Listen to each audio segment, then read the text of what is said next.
Welcome back to the bench. Today we've got a bit of an unboxing video. I recently picked up, for a very good price, a job lot of old ISA and PCI cards. I know roughly what should be in here, but obviously there was only one picture on the eBay article. So without further ado, let's get this thing cut open and find out exactly what we got and if any of it's useful.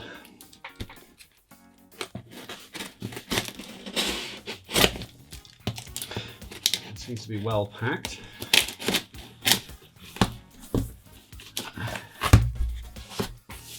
Lots of bubble wrap, lots of paper, some envelopes. Put it on eBay later.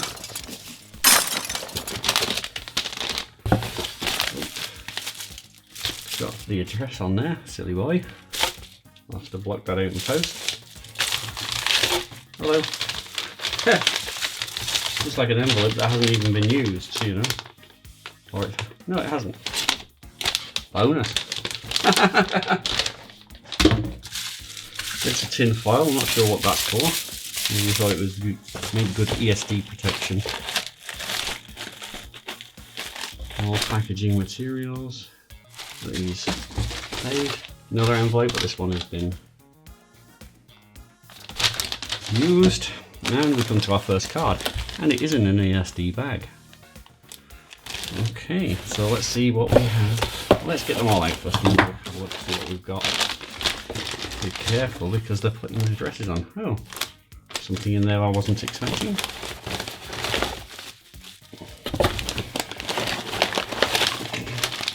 So this should be a job lot of 12 cards.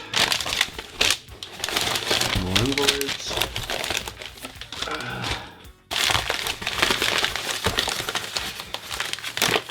More cards.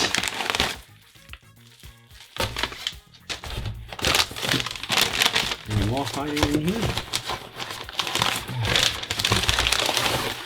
Seems to like you've got rid of a lot of envelopes.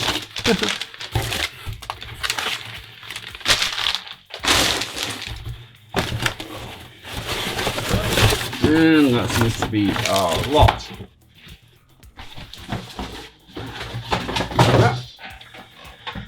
Okay, well, it all seems to be liking ESD style packages.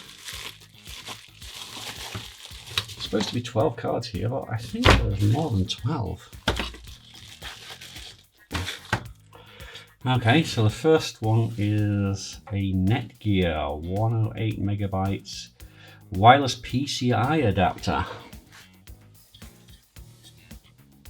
If you want to set up an old wireless network, then I'm guessing this will do the job.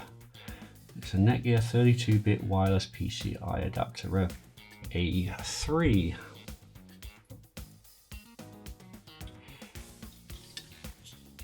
And just look, everything is under one can, and some little chip there, which is probably could be a memory chip, a bit hard to tell. Got the old goggles on, although there's a red spot on it, so whether I can actually read the number, who knows. Yeah, 24C32WP, so it's just a small EEPROM, maybe to hold some configuration settings.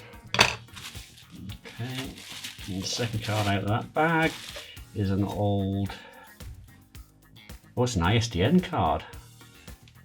It's PCI ISDN. Interesting.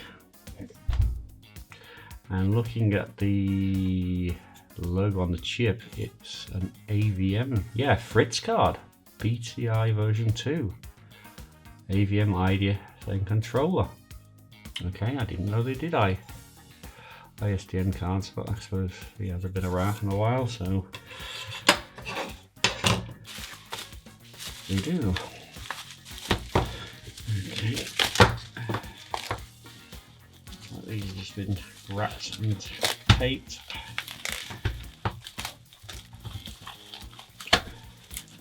Let's use the knifing. Okay, so this looks like it's had the mounting bracket removed, but this is an ISA plug and play Ethernet card. Net I, okay. ISA. That's obviously a German brand. And it has a lot of jumper settings all printed on the back in silkscreen, which is handy if you want to get it running. But yeah, sadly no bracket, and it looks like it's had the BCA connector removed as well. So probably this is a 10 base T or something like that. Yes, netware. There's the label on the chip. Yeah, so BROM address. This might be useful in my 386 PC build because the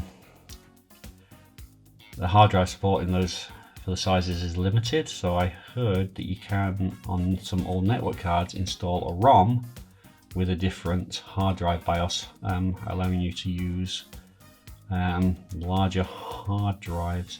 I think, did I see it maybe on Adrian's Digital Basement or another YouTube channel I watch? But certainly it'll be worth giving that a go, because obviously I don't have any really old hard drives for my 386. This is just, yeah, I saw these years ago for sale. It's just a PCI LAN card, because obviously a lot of motherboards in recent years haven't had parallel ports, not LAN card, yeah, parallel card. Okay, this is one card that I found interesting that was in the picture, but obviously I didn't know what it was, because it appears to have 4 Ethernet ports, but I would suspect that maybe this is a 4-port ISDN card. It could be a 4-port Ethernet card. There's not really any make on here.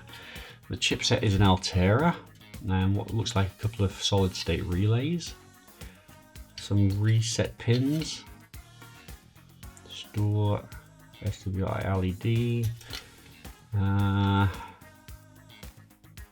and this is, on the back it says Telis Hub Rev 1.0, Telis, copyright Telis 1995. It looks like it had some kind of asset tag on the back. So yeah, I'm not entirely sure what it is. If this turned out to be a 4-port network card, that would be great, but no, I'm not entirely sure. Ubiquitous NE555 timer chip. So yeah, looking at this, it's got relays on here. So I don't know, it's maybe some custom control card. I would have to look that one up. Okay, we have a SCSI card. It's a Symbius Logic. So yeah, it looks like SCSI 2 by the looks of it. And then there's the internal SCSI 2 connector. This is a PCI card.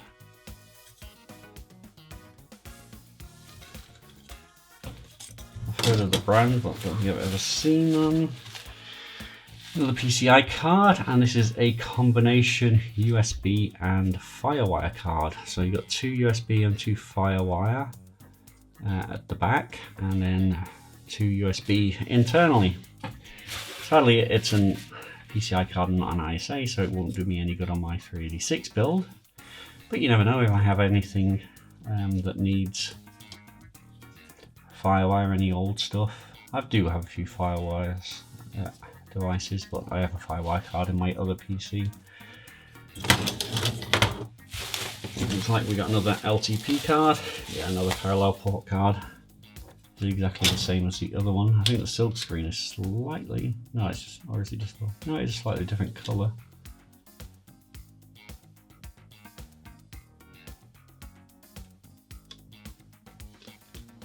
Yeah, the silk screen is on it slightly different, but basically it is the same thing. So yeah, 2 parallel ports. Not really much good for much, unless you got like an iOmega zip drive to plug into it, or an old school parallel port printer. Okay, so this one is in a bag of its own. And this is a gold star. And this is an ISA card. Unfortunately, it's had the external connector cut off and the bracket taken off, so maybe this was being used. Oh, well, that's this printer, so it's a parallel port on there. So, you know, maybe I can pull one of these off and stick that on there. Whichever way it goes, because this card is much more interesting and useful than this one, because this is a floppy disk controller, and probably it's going to be, yeah, IDE floppy disk, and I'm going to say that says async 1, async 2, so I'm going to say those are just serial ports. And it even has a game port on it. So yeah, this is a multi-IO card for old ISA machines. So it's just a pity that that got savaged. Maybe it doesn't work, or they couldn't get it to work, so they decided to pull the port off to be used on something else, which is a shame. This Gold Star is quite a good and well-known brand. Maybe I can get it, test it in the 386, see if we can get it up and running. There's this little card here. Looks like it's out of a laptop. Mini PCI card. What else have we got here? If I didn't know any better from the branding, I'd say this is an Apple card. It is Apple. This is a model number BCM94321MC Apple computer. It's obviously some kind of radio card because it's got the antenna ports there. So maybe this is out of an old Apple laptop, maybe. Interesting. Right. So we've got some more network cards.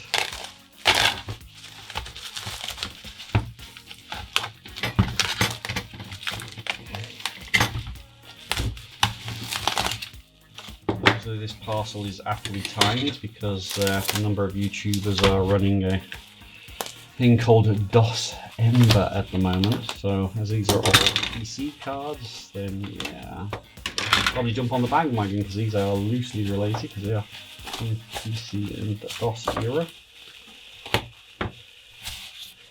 Okay, first up, this is an old school SCSI 1 controller.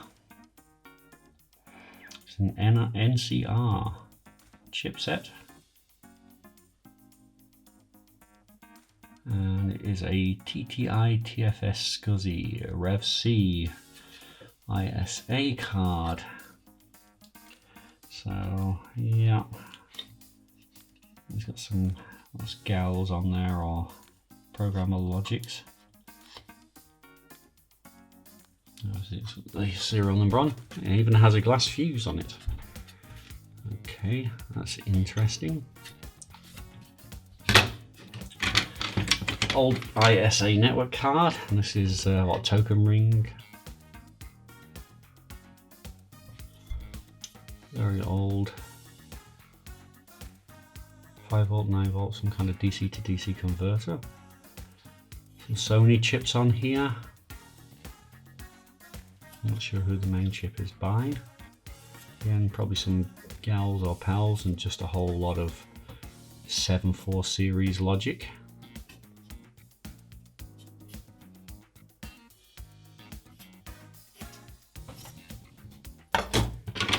Now this card, I'm not entirely sure what this is. It looks like a serial maybe in game port, or just 2 serial. It says on here a Fun World IO card, and it even has a Molex connector for power input. Okay, and the chip on here is an NEC D71055C, so maybe it's some kind of microcontroller. And then you've got a whole crap load of diodes and a few 7.4 series logic and some dip switches maybe to do some configuration. Fun World, okay, never heard of them. We have another networking card, and this one looks like it's been through the wars. It's a bit rusty. You got boot ROM space there. TIP30C transistor, and this one has all the connections on it. So there's an Ethernet and token ring, coax, everything.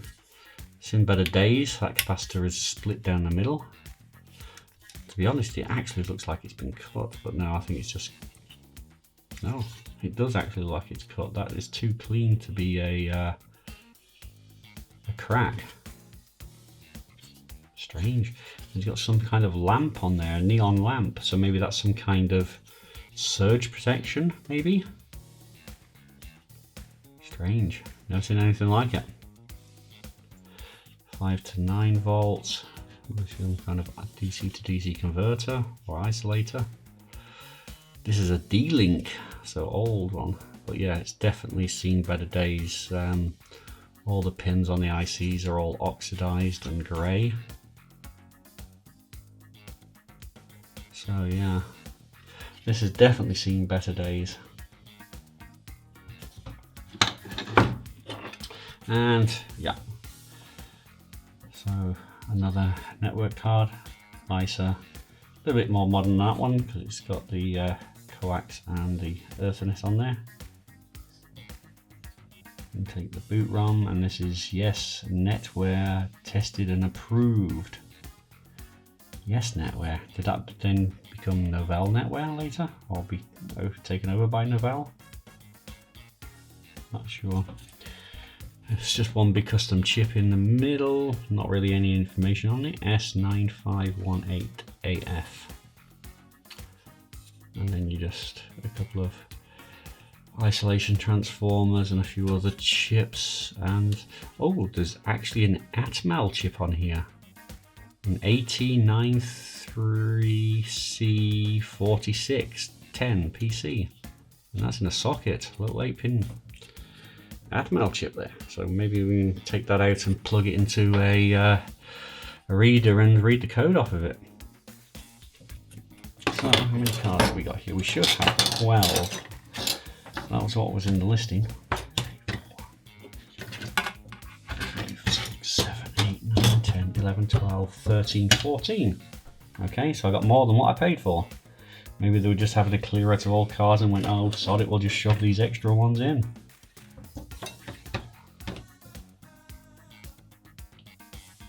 Yeah, so looks like I got a couple of extra cards. It should have been 12, and I paid just under 20 euros, including shipping. You know, so it's less than €2 a card, and definitely some of them can be easily reused if they're working. Not sure if I'll find use for these more modern cards, but this one I'm definitely interested in finding out more about. If I find out before I finish editing the video, I'll post it a message on screen to say what this actually is, and then, you know, hopefully I can get this card repaired, because, you know, it is a useful card. I mean, I think they usually go for at least 20 euros each when they're working on Fleabay, so I presume it would have been on there like that. So yeah, I mean, I'd have no issue with removing that from there, because it should just then fit nicely on here.